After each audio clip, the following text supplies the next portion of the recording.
How to appear offline in Instagram.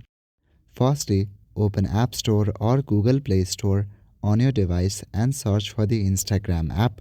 Look for any updates that may be available for Instagram. Now go back to your home page and open the Instagram app on your device. On Instagram, make sure you are logged in to your account. On your profile section, click on the three-line icon at the top right corner.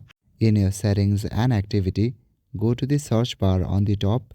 Now search for active status. Click on the option Show Activity Status.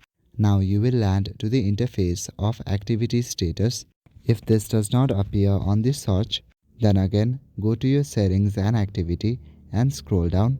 Select the option Messages and Story Replies. Now here select the option Show Activity Status.